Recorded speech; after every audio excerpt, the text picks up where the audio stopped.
is here again. Oh, everybody join us every Wednesday, where the truth is being said or told as it is. Fact of life with Abbilicious, don't miss it. Social talk, political talk, entertainment, religious, humanitarian, and charitable affairs across the globe. All these are here live on Fact of Life. Fact of Life is here again. Everybody join us every Wednesday, where the truth is being said or told as it is.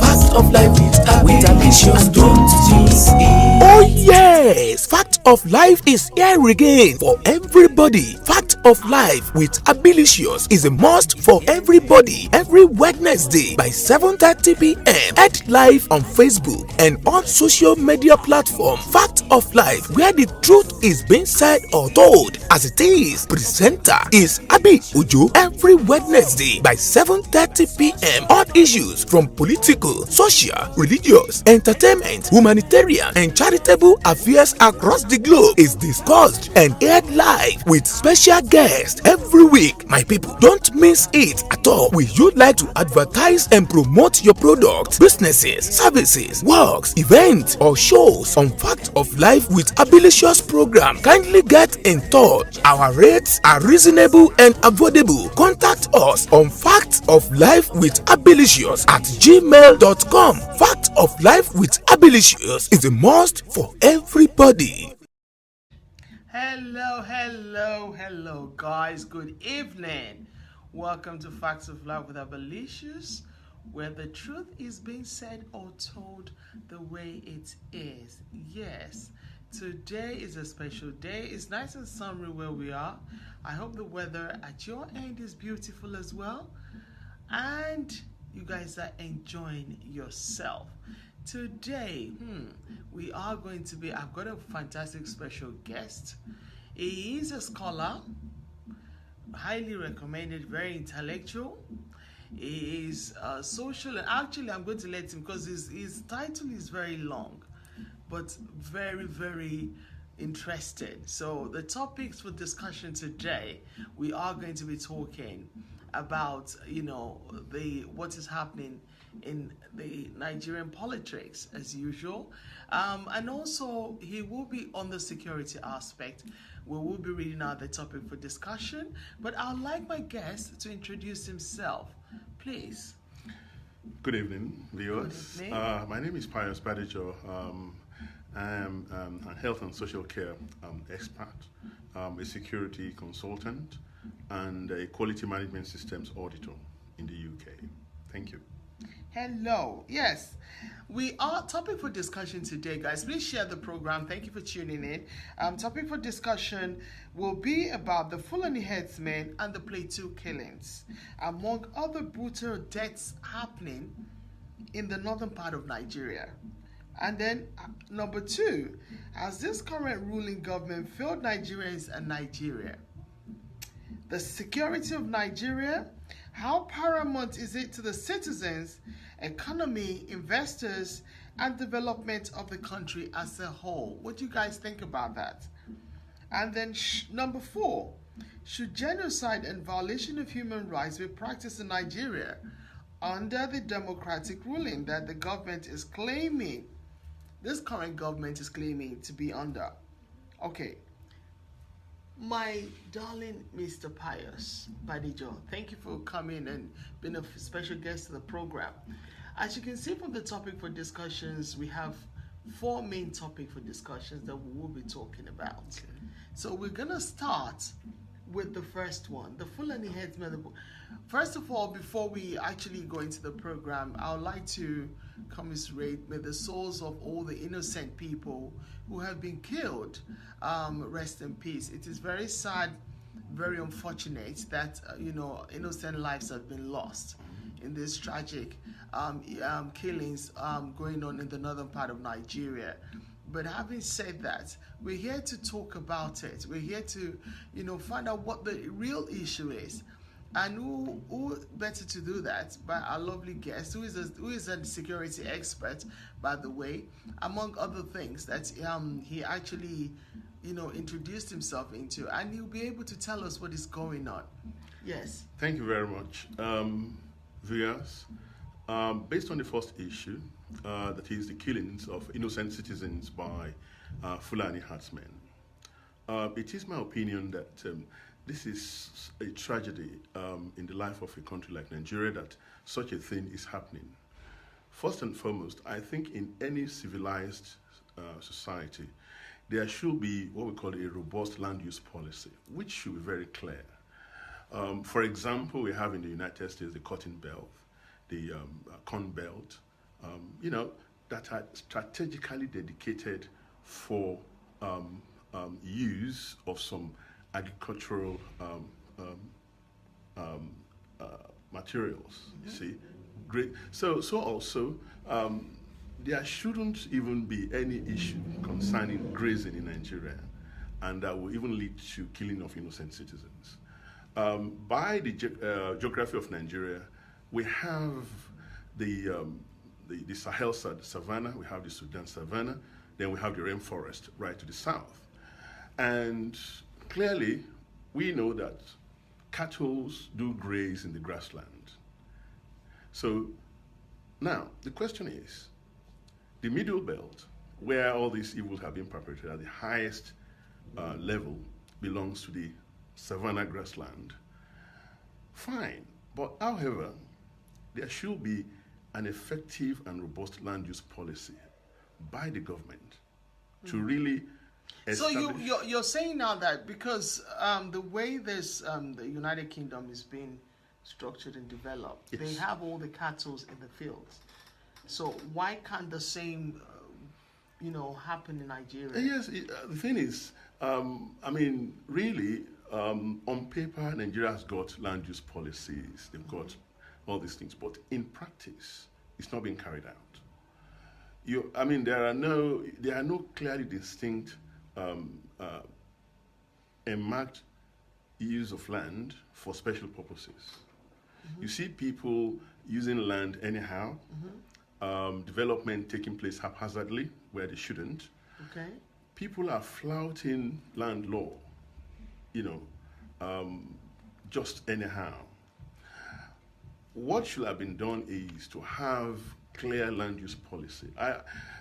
What do you mean by clear? For those that don't understand what clear, can you explain what clear land policy is? Yes, every country has got what we call Land Planning Act, various rules and laws whereby you demarcate areas within the country for special purposes. You don't just use land anyhow. People don't just build houses or structures anyhow. People don't just farm or graze anyhow. You have to have areas that are specially demarcated for special purposes. And I believe that Nigeria has got that. Sometimes if you're on the street, you can actually see these cattle basically walking on the road. The cows, whereby even in the traffic, there's been pictures of huge, seeing all these cows in the traffic, and there's a lot of commotion with hold up and stuff. And then it's quite worrisome to start hearing that that people got killed. Please, hi guys, share the program. People got killed because of cows. That 300 cows were missing, and suddenly there was issues that shouldn't have happened. If you would permit me, in the United Kingdom and other societies that are really, really conscious of development, you don't find livestock on the street. It's even, if you look at it from the point of public health. Welcome to Amen Estate. Oh yeah, let's talk on the matter. You see the light never blink when you act. Everything clean and proper, and there's no place better. Amen, safe and secure. Now you know. Okay guys, we're back. Sorry about that. There's been a lot of technical issue, as you can see, so we keep having to go back and forth. Anyway, as we were saying, we're talking about, you know, the worry that this is not just Yes, it's not just about cattle grazing or whatever. It's actually about a hidden political, religious agenda that threatens the security of Nigeria. To be honest, it's an evil campaign that is remotely going on, which people haven't really come to its full realization. And with time, which, through the help of God, the men behind the mask will be exposed. And you think this thing is just not about, basically, it's more about the negativity that is happening, of, you know, affecting the nation, the headsmen, but they don't really care. You know, they don't really care, because there was a lot of mass burial. The point is that, as I've said, I will really be much interested in people that are sponsoring these men. Because without them being armed and encouraged to do so, and being protected by the law, the same law of the land that should really prosecute such bad acts, they will never, you know, be bold enough to be doing that. But because the powers that be sort of protect them, you know, and the influences, the influences behind them is so massive that they are like sacred cows themselves.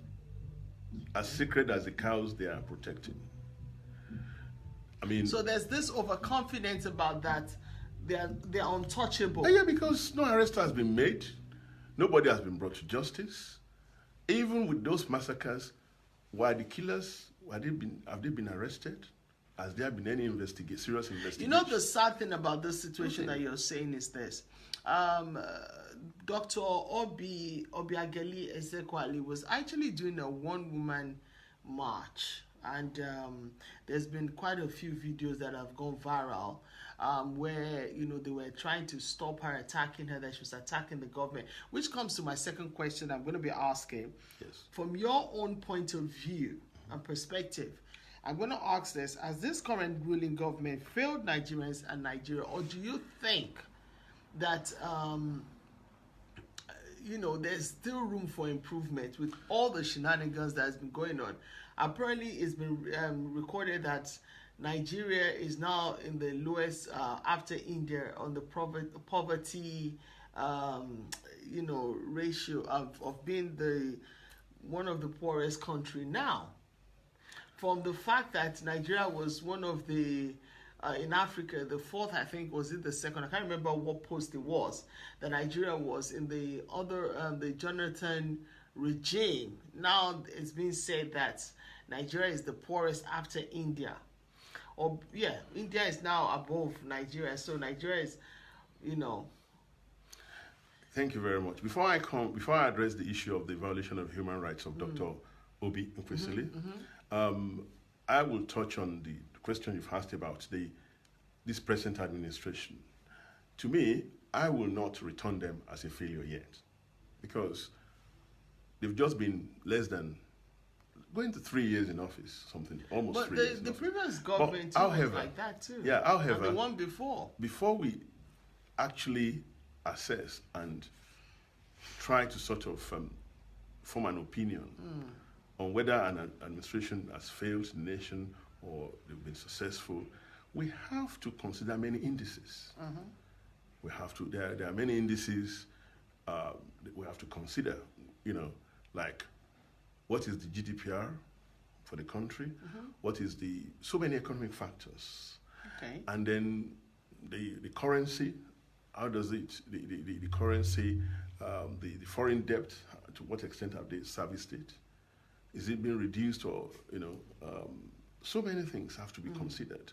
So based on that, I believe towards one end they are trying to reverse some of these indices from their worst positions into a comfortable one.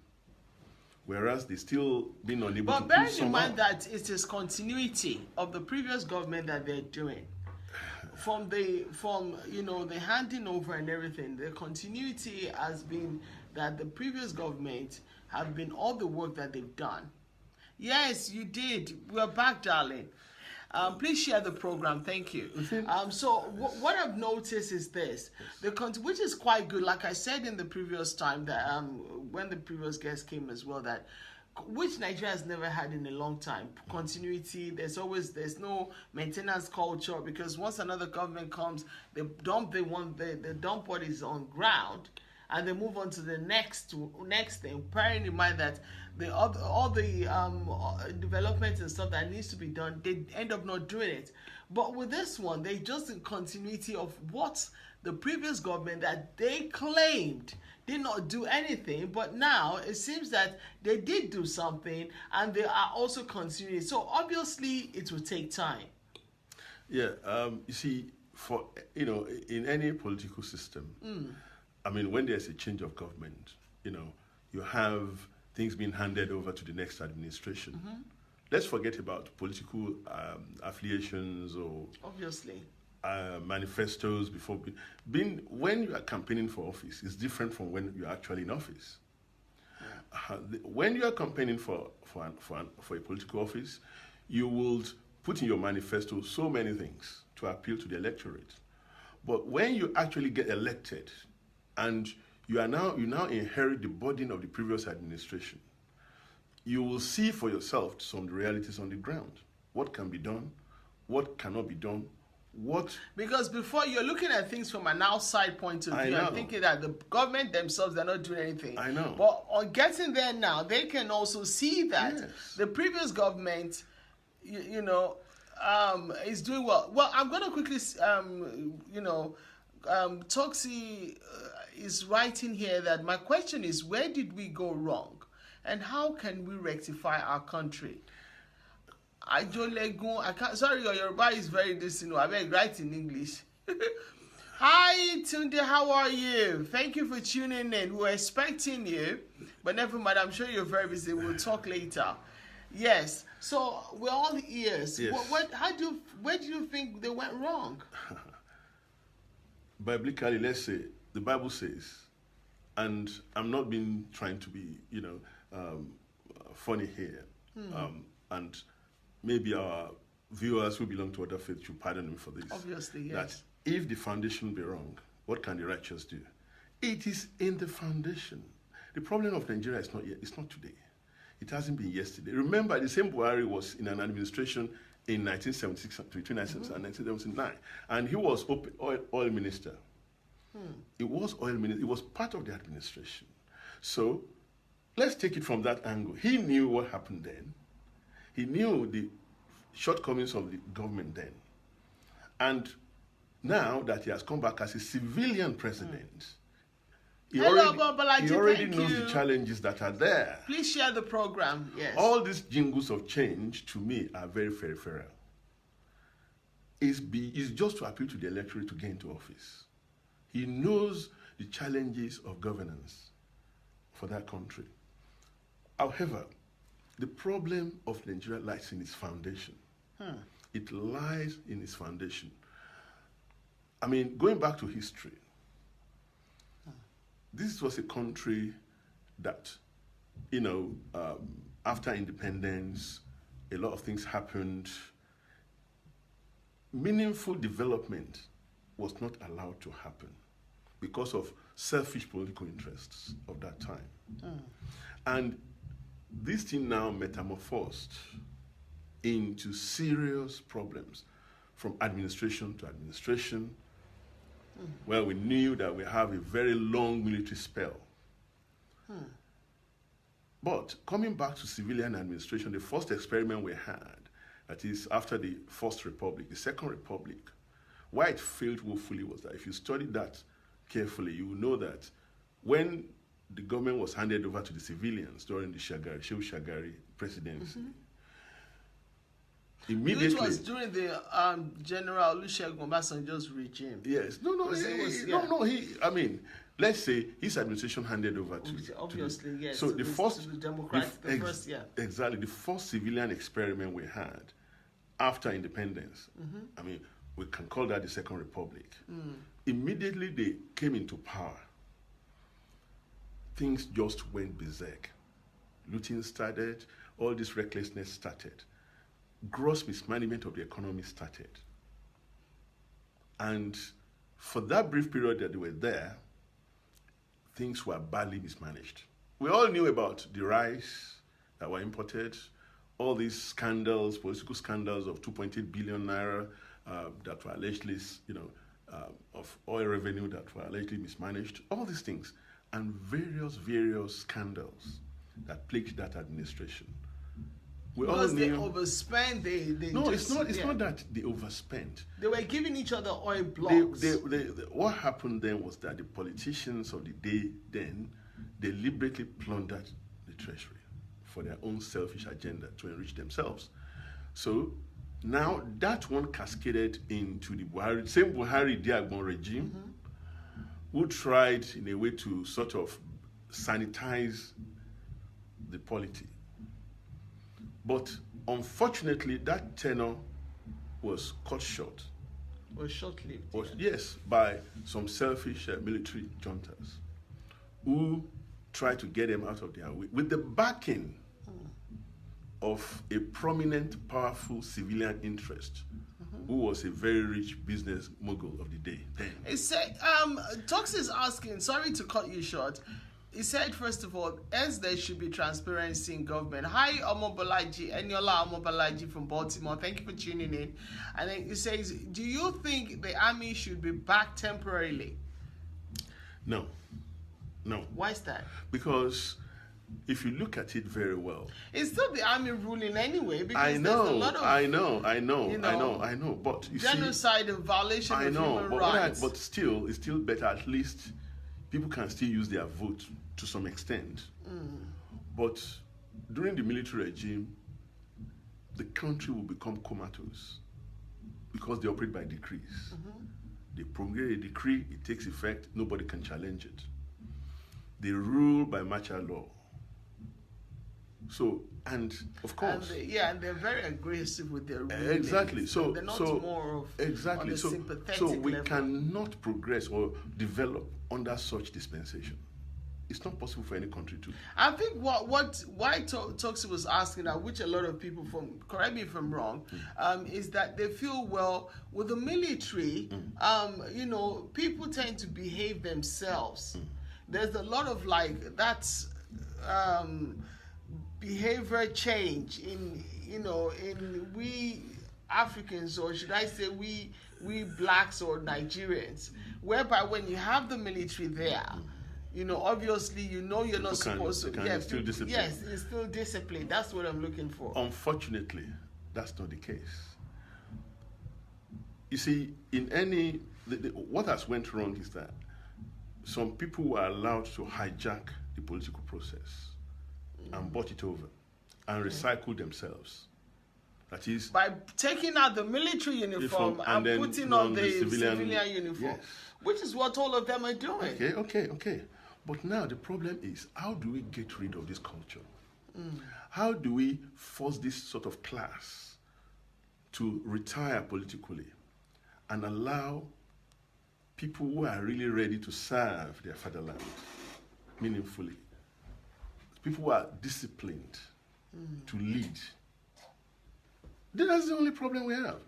If you study the political process now in Nigeria, if you have to contest for even on ordinary councillorship, you must have money, you must have a godfather, you must have this and that. And if you trace them back, you trace them to these so-called military figures. I think the mindset is changing that now.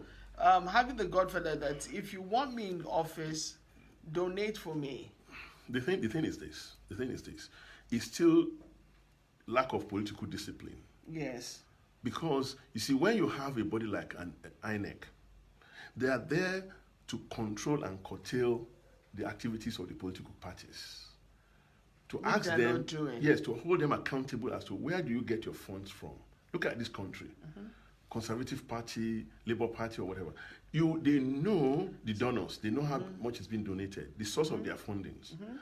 They tell them, so there's not such political recklessness like you have in Nigeria. INEC is just like a figurehead. They don't have any control over political parties, which should not be so. They are there to manage the political parties and make sure that they make go sure by they the comply, book and they comply exactly, with the constitution with the as well, and the electoral law. Yes, electoral law, absolutely. You see, all these issues of spending money to bribe the voters, everything. Actually, people should be disqualified.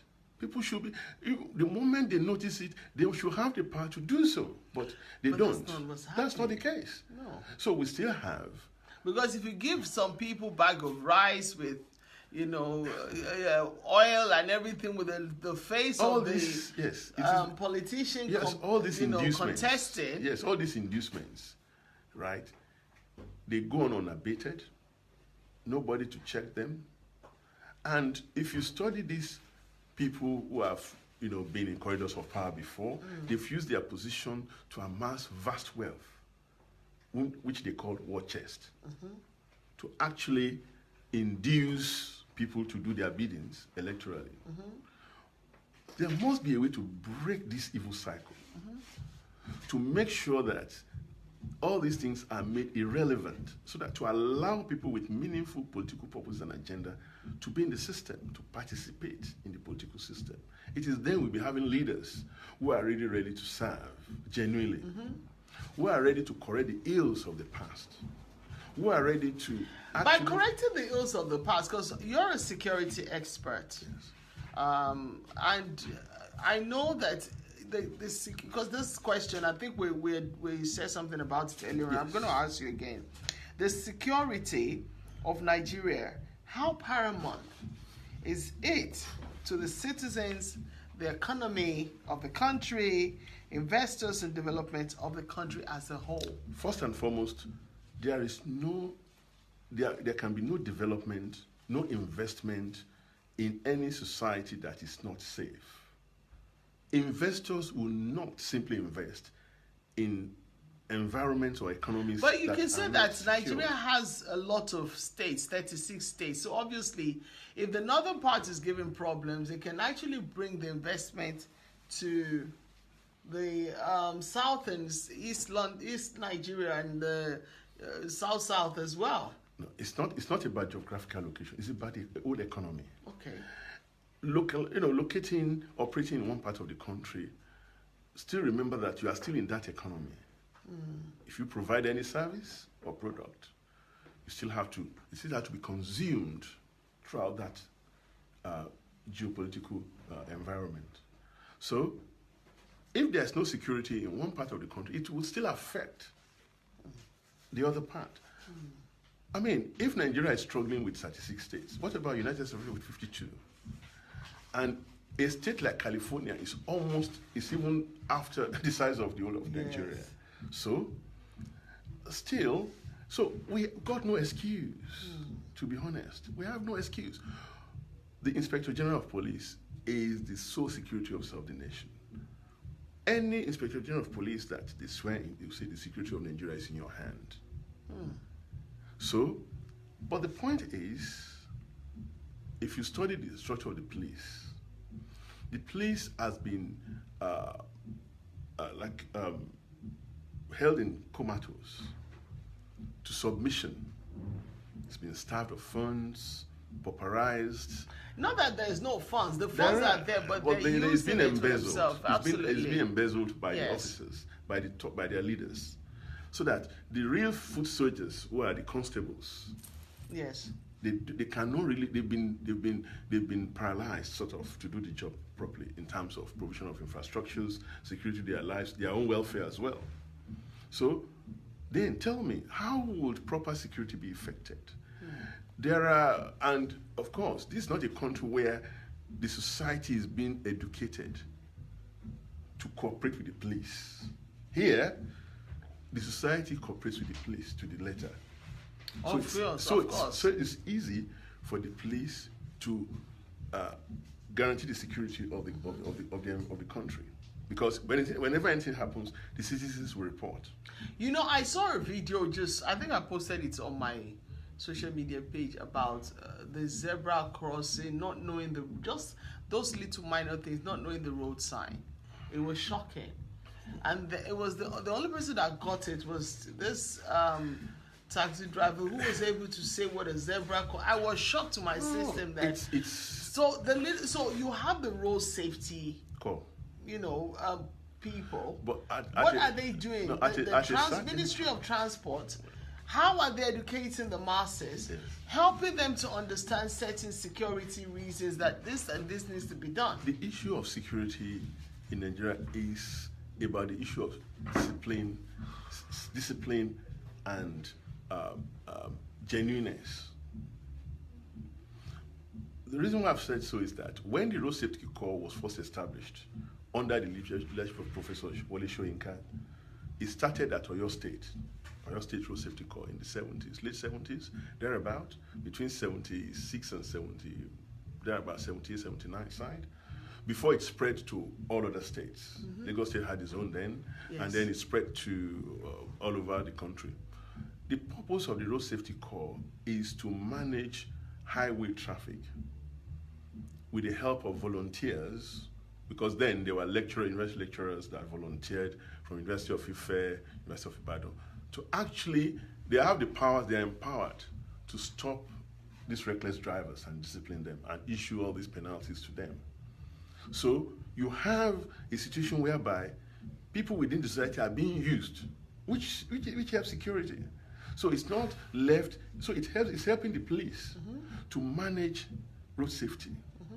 And that led to drastic reduction of accidents.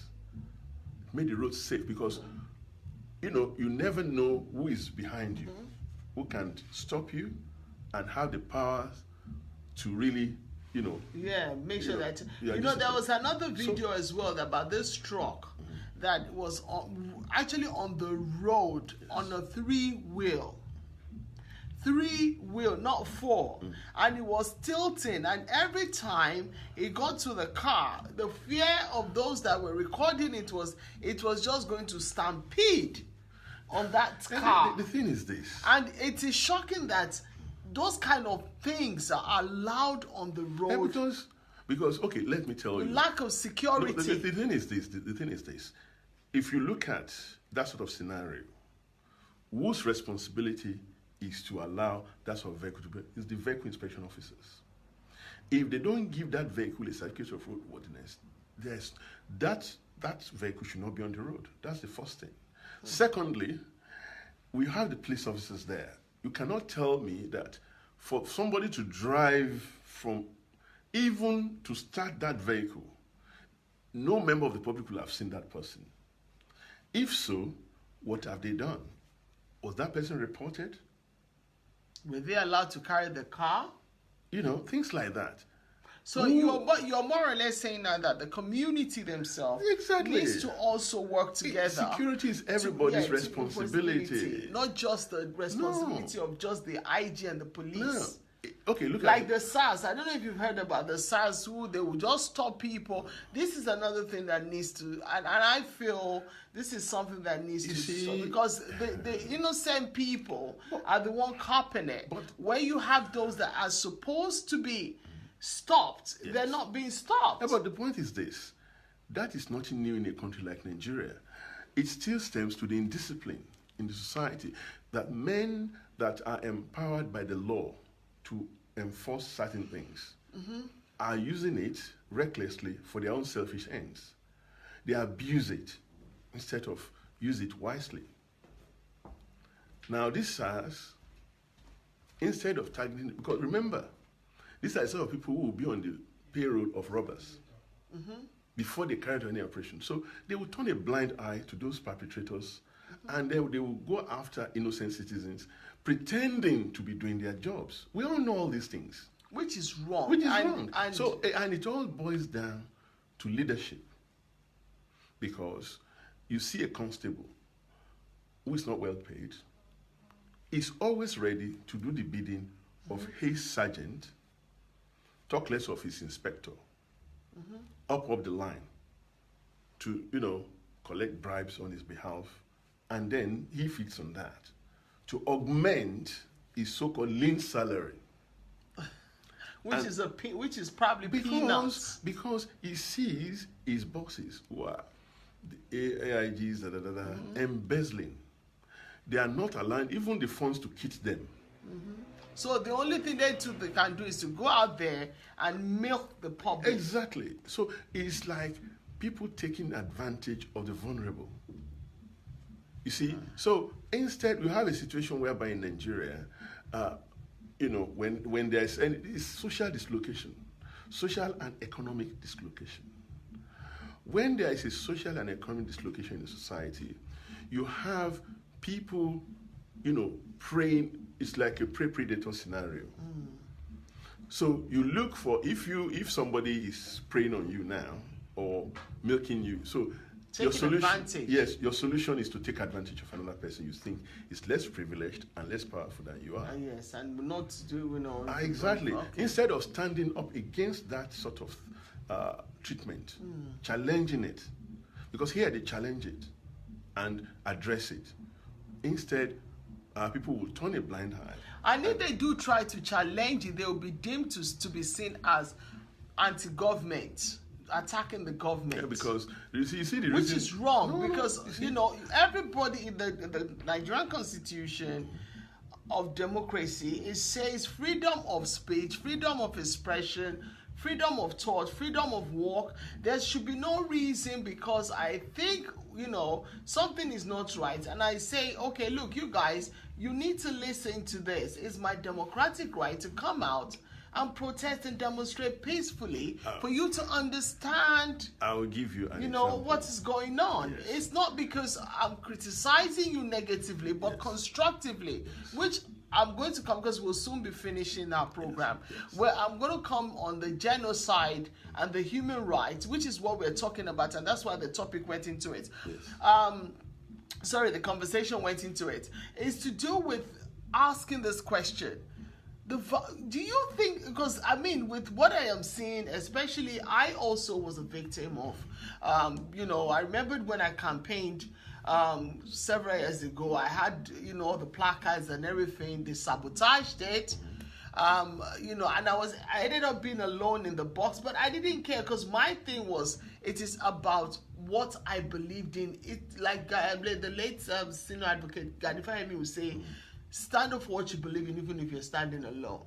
And I was in there believe it or not, I ended up breaking the world record without me even realizing. I was told later on by the the Ministry of Treasury, I think, no, it's not, I can't remember what they are called, but anyway, that being the only black woman inside the industry. So for me, it wasn't about that. It was more about me going out there to campaign for the special needs, the less privileged, and everything. And I wanted my voice heard, because I felt things were not done the way they were supposed to be done. Okay, thank you. I want to... And now, Dr. Obi Ezekwali Obiageli is doing the same thing, but there has been, this video viral of them attacking her, trying to stop her, which it's wrong. At the end of the day, she's only exercising her human right.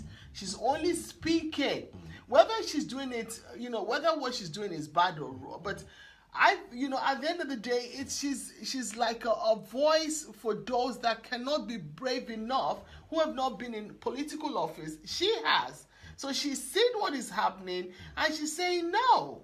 So why should she then be treated badly for that? Good. Thank you very much. Do you know the reason why such act thrives in our society? Is because, unfortunately, the people you are trying to speak for are not helping matters. Absolutely. I noticed that. Yeah, no, because you see, only simple inducements and persuasions will silence them. They can persuade them to ignore you. You that are championing their cause. Yes, it's true. And these people, they know that can easily happen. Because all they need to do is just give them money, give them goods and food and everything, and they will just pretend as if, because the thing got sabotaged for me, and initially I said, no. I was a bit overwhelmed, and I thought, no, this is not about whether, okay, you want to bully me, you cannot threaten and bully me into not speaking. Okay, you know? When you are talking of Obi Ogesele, right? Now, the question... Ezekweli, sorry about that. Who is being intimidated for protesting? So yes, I can assure you that. Yeah. I can assure you that this. I'm not a prophet. I'm not issuing a prophetic declaration. I'm not. But I can tell you for free. Let that woman pass away. I'm telling you to glory. I'm not wishing her dead. I'm telling you, the same people who are intimidated and persecuted will come and celebrate her as a celebrity. Yeah, that happened to Dora Akilu, the late Dora Akilu. They will place a very huge statue in her honor. Yes, this happened with... the very people who are intimidating her. Yes. That's what I'm saying.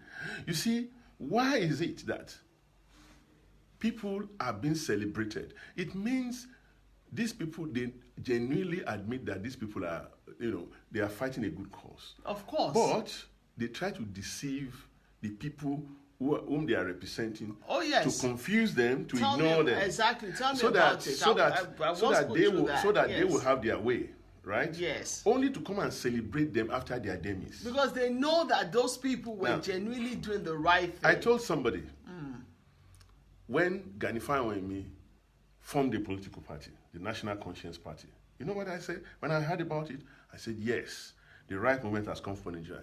This man will win the vote. I'm just saying it. I know. It wasn't that way. No. I know. Because if it is in this part of the world, I'm telling you, it will win landslide. If jet slide is possible, the same happened to late MK Abiola, but no. There is no parallelism between Abiola and Gani Fawehinmi. Okay. No, you cannot compare Abiola and Gani Fawehinmi. It's true. Both political. You see, these people have their political agenda and beliefs are different. That's true. I'm telling you. Absolutely. That's true. One is a cosmetic philanthropist and something, while the other one is a genuine one. I can say that for free. You see, let's be real. Now, what happened is that when Gani Fawehinmi went to that election, campaigned all throughout the country, this was a man they knew went to detention several times over because of voicing out his opinion on behalf of the oppressed. He was a rich man. Absolutely. He was comfortable. He had everything he could have. But he still chose to stand with the poor and oppressed in society, to speak on their behalf. And he did not mind sleeping in detention camps under very awful conditions on the floor, beaten, tortured. Oh yeah. Several times. Yes. Not one administration. He's been at least there has been many administrations that he had it rough through them. I know. Now today, the people are now, authorities are now coming out. What is those statues? Those celebrations are meaninless. Because I see it as being hypocritical to gain political something. Because it wasn't acknowledged. Yinka said it as well that you cannot be nice saying, what was the statement again that went viral? You cannot be saying one person is bad and then you're turning around to say another person is good. Even to be let us be real. Because we cannot live in self-deceit all the time. Okay, sir. We'll do that. Yes. Obviously, thank you. Thank you, sir. So we cannot live in self-deceit. Okay. For long. We have to be real. Why should people be acknowledged after their demise? Then, to be honest, if it were to be another society, people would have been angry with them and say, so you denied us our rights being actualized by this man when he was alive. So you caged us deliberately, only for you now to accept the truth after he has gone. So they will feel cheated. But unfortunately, nobody took notice of that. No. And that is why such thing will still be perpetuated. Because these people, there are some smart people there who knows, they know how to manipulate the society to their own advantage. They will confuse them, persuade them that the very personality that is fighting their good cause is their enemy until they pass on. Oh yes, So what happened in a nutshell? You see, the reason But you why... know, the thing about things like that is that there's a way God tends to make sure that people tend to see through you as a person afterwards. You cannot say somebody is bad or nasty, and then, you know, at the end of the day, okay, people will believe you for a while. After a while, people will start to see the real person.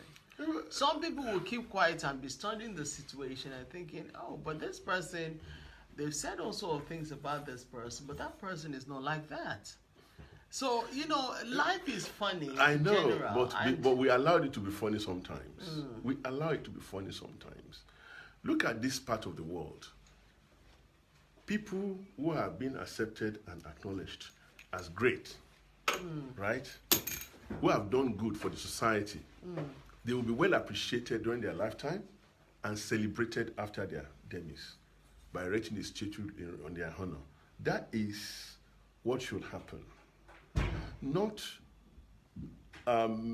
making them, demonizing them when they are alive, when actually they are finding a very good cause to make sure that the society evolved into one that is good, and then now turning around when they've gone to now declare that they're trying to celebrate them. It's wrong. It's an insult. It's an insult to their death. Exactly. But I mean, to their death, to the cause that they fought for. Because it's an insult. It's just like Nelson Mandela, who got jailed for many years and then came out. And at least, you know, he was made the president of South Africa. Exactly. Because they acknowledged that this man, you know, what did he do? He didn't do anything wrong, other than because he was fighting for his people. Yes, to be liberated. He was there for 25 years. You know, and then he came out, and the same thing for many of us who are human rights activists. This is what happens. Exactly. And I think sometimes, you know, when I was watching the video with you know, Dr. Obiageli Ezekwali. Yes, you know, some people are saying that after all, she was part and parcel of who brought down the previous government. But I said, look, at the end of the day, we have to be realistic about something. Sometimes you think, okay, this person is bad. Maybe later you find out that no, that is not the case. Obviously, you will have to be, if you're a person with integrity and honesty, you'll continue to showcase that, look, okay, fine, I got it wrong, but at the same time, you're not doing what you promised. You know, that you're going to deliver. The change you're saying you're giving to the country, you know, there's a lot of people still, there's a lot of death, there's massacre of human lives, being killed like cows. But you see, you know, there's a lot of lack of infrastructure. Yes. That, you know, there's somebody was saying, oh, this lovely guy is very funny. I think his name is Mike. I've seen him so many times on and it speaks the truth. And I came across one of his videos that he was talking about the government now trying to regulate or the social media. Meanwhile, the health infrastructure, you're not doing anything about it. The road safety thing, you guys are not doing anything about it.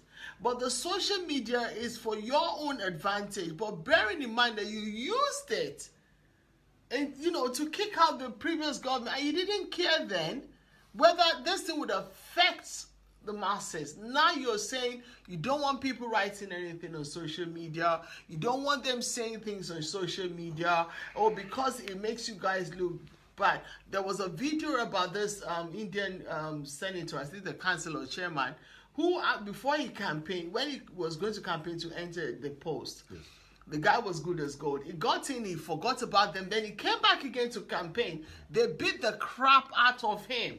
And the video has gone viral. That, you know, you think we're stupid. You came in before, giving us this impression you were going to do something. And I think the social media itself has made up an impact, is an eye-opener for many citizens who do not know that, you know, and what is going on around them. And especially when people like myself had used this, so when we started to use the media to campaign a lot as human rights, you know, initially it was like, who are these people? There was a lot of bullying, there was a lot of trying to put ones down, shut up, don't. But, you know, eventually people caught on. And people are using it. There's been so many people who have been using the media to you know, channel, you know, positivity, talk about things, trying to create awareness, educating people who in their lifetime does not even have a clue of what is happening in their environment or their society. It's been educated. So now for the government to turn around and say, you know what, oh, this social media, there's too much they're exposing a lot of things about people. Yes, to a point, you have the right to curb people who are misusing it. But then to say that they should not be able to use it to educate and create awareness, that is wrong. Then and violation of human rights, as we said. Yes, they are cause to question. I mean, to me, if you say you are actually meant for change, okay? Now, you should be ready to be criticized. You should allow constructive criticisms. You should allow the masses that you are governing to contribute to that change.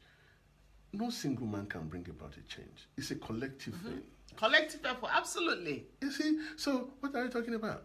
The thing is that, you see, on the part of this present administration, what I could see is that the difficulties they are having, or the challenges they are having, is that there are some people within who are frustrated, who are working against the so-called change. So who are enemies of change? They are just But how there. do they notify that? I know when the president of Nigeria came recently to talk about the Plateau massacre, he said it was to do with some political, what was it again? Political jugglers who were trying to, you know, it wasn't to do with it. It could be right, it could be wrong. But I think the insensitivity of the whole matter is, you know, there should be more investigation. That's what I'm saying. If the president claims that, okay, they are trying to use it to run down his administration, to make his administration look bad, then look for them. Exactly. Look for That's them, what I'm saying. bring them to justice. Exactly. Who are those people? What, you know, I can't just come out and say, okay, sorry, yeah, people got killed, you know, they stole their cows. I mean, where are the cows? Where is the evidence that cows got stolen? I cannot believe in a whole country like Nigeria where there's a lot of cows. How can one person cannot just take somebody's cow and run away with it? You would have seen the car. You would have seen huge cow. So what? How would they have taken people's cows? 300. The thing is this. As I've said, there is no credible evidence that this happened. All is just an excuse to justify the evil act. It's just an excuse. The most thing is like when they said that a snake ate, was it a snake that ate the 36 million? You know, it's like, for me, I think they see the citizens as because it's an insult. Turn around and say, 36 million was eaten by was it a snake? No, you see, the thing is, apart from even trying to insult the populace or the people, you know, they've turned serious events into a joke. They've turned very terrible events into mere theater, which shows lack of insensitivity on the part of our leaders. Towards the masses, towards the citizen and the country as a whole. Because to me, I mean, when you look at it, I mean, it's very, very clear that this is simply genocide. But for what reasons? Why? Why the genocide? Can we start asking ourselves, Is there any issue of ethnic cleansing? Because you can't just exterminate a group of people, for nothing. It's either you don't want them to exist as a group of people or a community, or probably you think they are a threat to your own political interest. So because they're a threat to your political interest means you have to massacre innocent children. Because forgetting that you yourself have kids. Yeah, you're going to have a generation after generation. I know. It is because our politicians, they are yet to understand that, you see, political power is about making meaningful impact, you see, on your society or community. It's not a repressive tool. Whereby you have to be intimidating and bullying. Or bullying people to do your bidding or align with your own political... you don't want to have the inclination that somebody has another opinion against yours. It's gross political intolerance for any politician to sort of support that sort of behavior. Because at the end of the day, if you exterminate people, massacre people, then is it goats and cattle that we are going to govern? Absolutely. Are you going to become a senator over goats and cattle? Absolutely. Then, what are we talking about? You massacred some beings in a community. Then, who are the people you want to even rule over or lead? Is it good or the cattle? That is so true. Absolutely. So, to me, we can even... So, that's why I said, let us even question their state of mind. Are they really... Is their mind even sound enough to even be there? I think many of them are overwhelmed with the post, the power, the money. It still boils down to the soundness of mind. Yeah, sense of reason and thinking is so low. When the mind is not sound, here, before you contest for a political office, they will say you have to be of a sound mind. Absolutely. Because they don't want you to go there and start, because issues that affect the lives of many people, that you have the responsibility of contributing to it. They don't want somebody with an unsound mind to do that. Of course, that you go there and be saying gibberish. Yeah, or even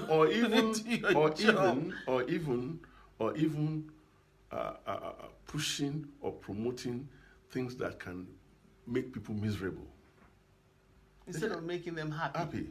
So they will make sure you are a person of a sound mind. There's something I realized and I noticed during this World Cup event with Nigerians unifying together. It was quite overwhelming seeing the young, the old, everybody, the women, the old. The men. It didn't really matter whether you were outside, you were Igbo, it was just a unified thing. But you should remember. And let me make you laugh. Something happened. Was it yesterday? Yes, I came across when the referee. We all know what happened. That the referee messed us up, and they found the man's handle on social media. Oh my goodness! I was laughing. Not that, the way they went there to tell him how they really felt about what he did. It was shocking. It was the abuse, it was really, apart from it being funny, it was quite shocking to see, the way Nigerians just joined together as a team. And I believe that, the younger generations are beginning to be more open, more verbal, compared to the older ones, as in, we know what we want. You cannot come here and tell us that because I'm Hausa or Igbo, I should hate this person. I'm not going to. And those same leaders have children who their children now are rebelling because they know that some of the things they've done obviously has affected them. And they don't want that.